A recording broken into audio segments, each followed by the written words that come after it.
Righto, we'll make a start on this valve body. I'm only just going to get enough out of this piece. It's going to be tight, but we'll get it. It's got to be 2 inches long. Now I am banking on this, using this already formed radius as well, because it's only, oh shit, it's not even, it's about 1/8 over to it, about 2 1/8. So, and truth be known, this radius is only for to get clearance in the tube. As long as where the trigger and the spout goes, that's pretty good. And it'll be centered to be a hole drilled here with a thread with the cap screws down onto. So if this bottom portion isn't meshed in nice, like absolutely 100%, it's not going to matter a shit. So I just got to get it so it's got clearance inside the tube and enough to put a washer down, little fibre washer between this and the tube. So first time I've used this for, John, I tell you what, this it's got a D14 cam lock system on the chuck, and I tell you what, after having both my other lathes only got that screw on spindle nose, and having this is like bloody Christmas. Unbelievable the difference, so much quicker, easier, convenient, and feel confident when you spin it in reverse, you're not going to spin off and run through the wall. Alright, we'll start machining this down. Better put it in the right direction first, George. Don't go cutting well going the other way.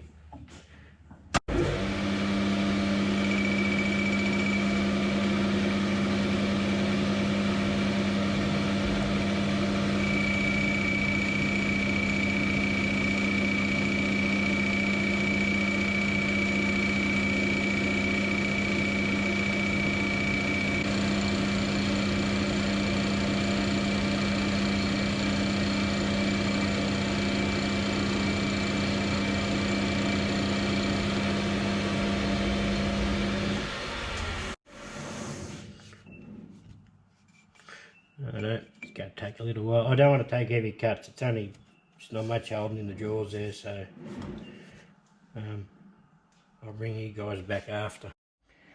I bet all you guys are saying, why don't you just put a centre in it? Well, I took his advice and I did.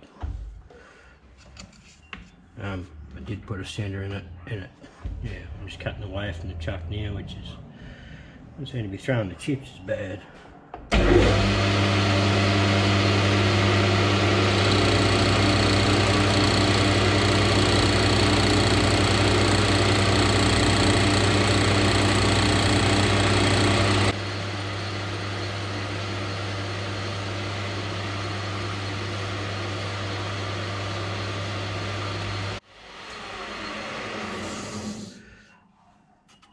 Good enough.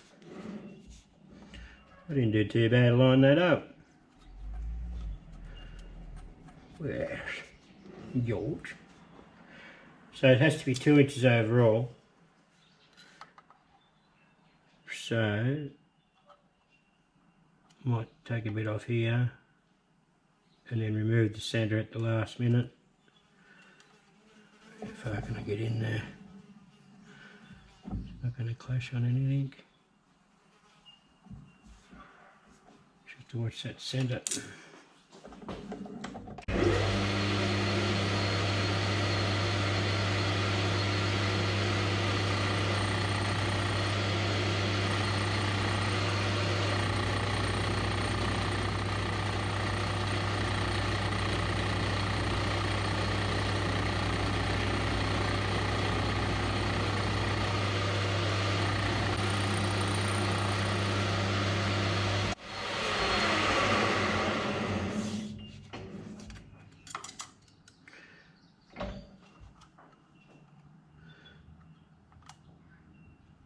In the plans, it says to is to get a piece of material and drill and tap the center.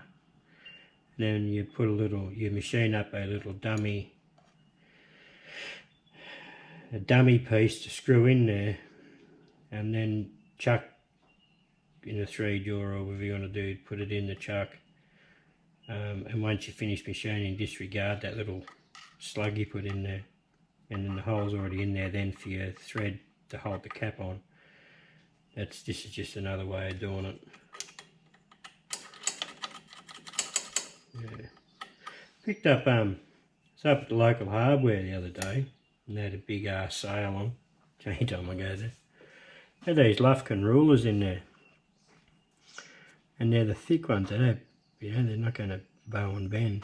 So it's inches one side, metric the other. So I grabbed 3. Nothing like having a couple of spares. No, bloody cheap. They were under they were about $10 each or something. They weren't very expensive. Although for a Lufkin rule that's decent and thick, and both metric and imperial, that's a good thing. So if they come on sale again, and grab a few more.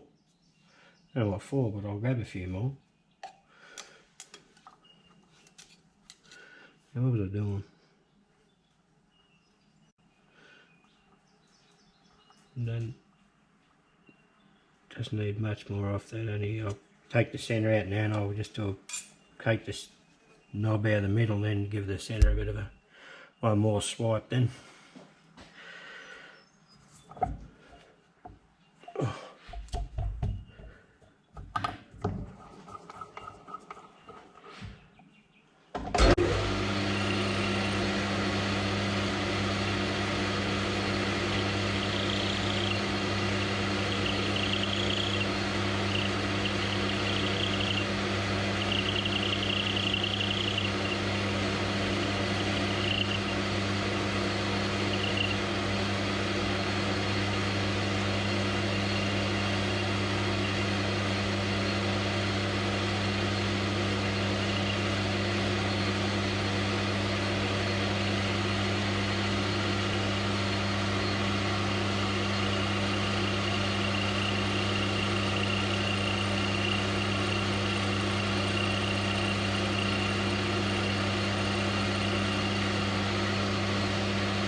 Good enough, donkey?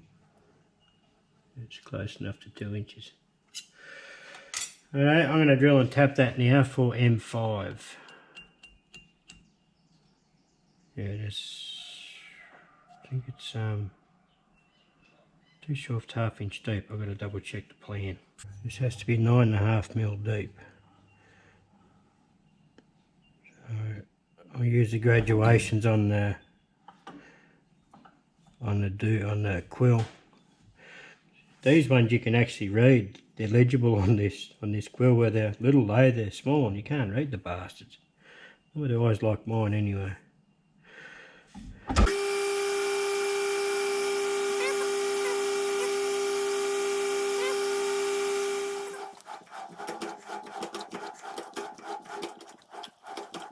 This is a set of Bordeaux taps I bought a while ago, and the bottoming tap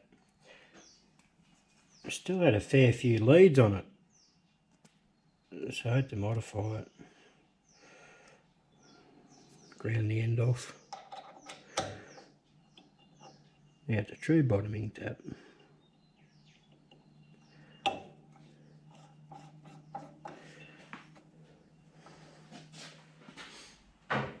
Okay, I'll put a light chamfer on there now, and then that part can come out and take it over to the mill.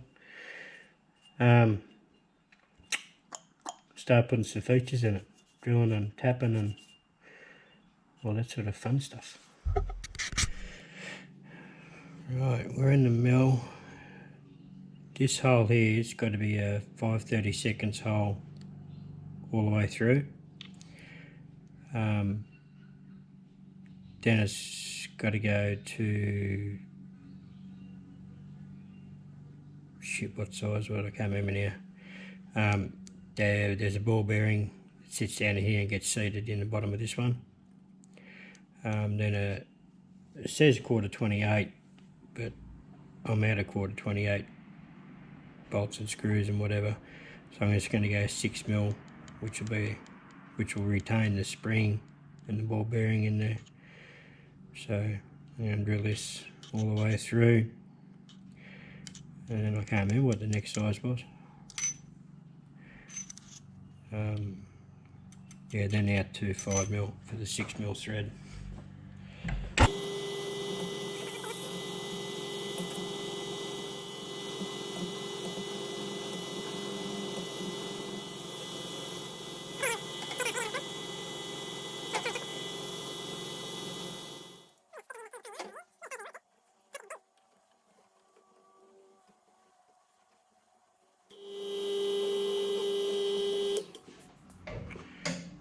Okay, I think that's all we can do with this setup.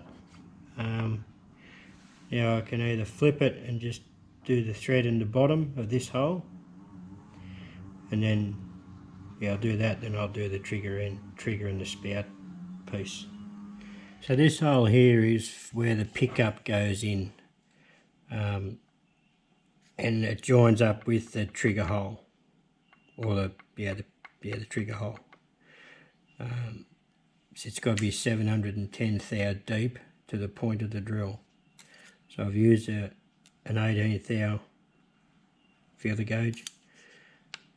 Then it went down 18 thou, and then I'll go down another 710. That'll put me in the correct depth for this cross hole to match in with.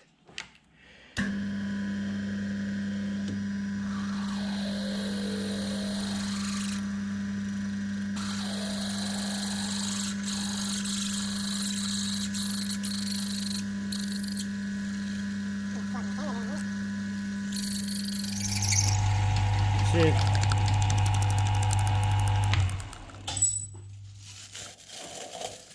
With that shape. So I am going to drill it out to 8.5mm now, 1/2 inch deep, I think it is, for an M10 thread. But I'm hoping it'll be okay and not blow the sides out. So.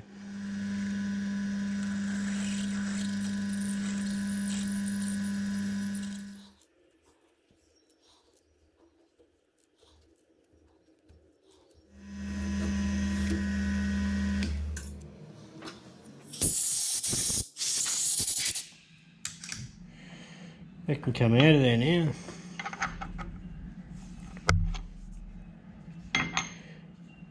So that's what we ended up with there.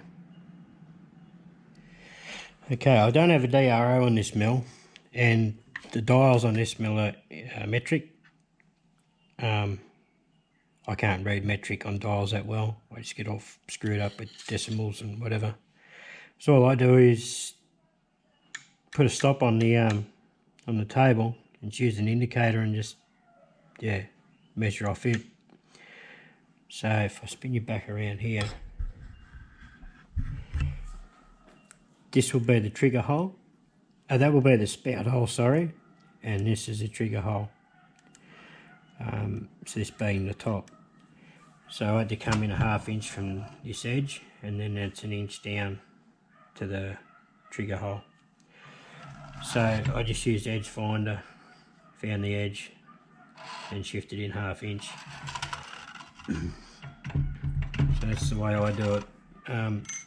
I would love to put a DRO on this mill, and put one on the Cincinnati. But to do one on the Cincinnati, to do the Y-axis is going to be fairly dicky, or fairly tricky, should I say. Just the way the castings are, and yeah, it's just going to be a little bit harder. To do the X-axis and the Z-axis on the knee would be no dramas, but to do the Y is going to be a bit tricky on there. So one day I will have a DRO on both. So what I've done here, I didn't move the Y-axis, so I'll still centered in the part. Yeah. So it's got to have a 532s hole through Yeah, right through to where this hole is down here, and then drilled out to take an M10 thread. I think it's 3/8 deep, but I'll double check the plans there. Anyway, enough crapping on, we'll do something.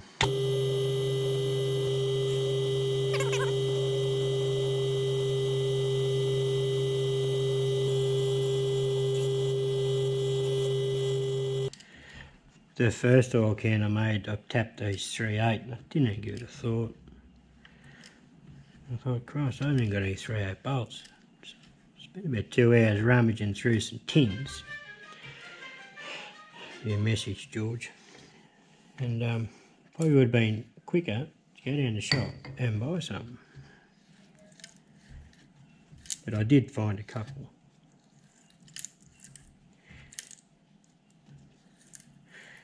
But I really don't have any idea where I even picked them up from originally.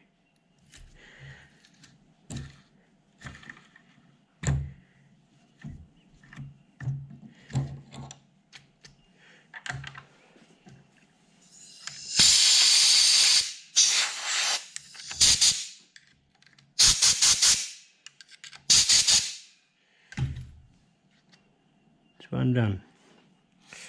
And I can shift down now and drill the hole for the trigger.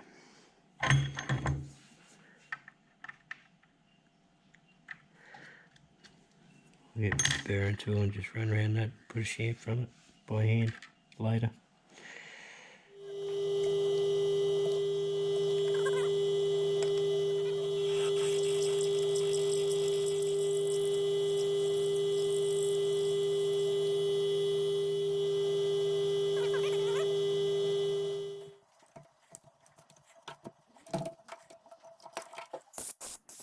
Well, that's the valve body complete. So these are just some M10 bolts that will become the bushings and whatever in the pickup tube here at the bottom. So as you can see, the plans are big, they're well written. The only mistake I've found so far is it says here tap 3/8/24, which I went 10 by 1.5, 3/8 deep. It's got 13/8 deep. It should be only 3/8. That's the only mistake I've found so far. So, but that's the valve body. Go to the side now, the rest, and I'll make the pickup tube next.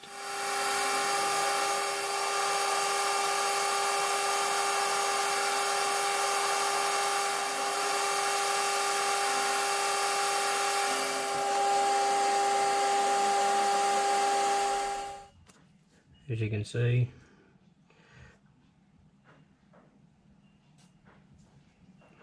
there's a ball bearing that sits in there, and a spring.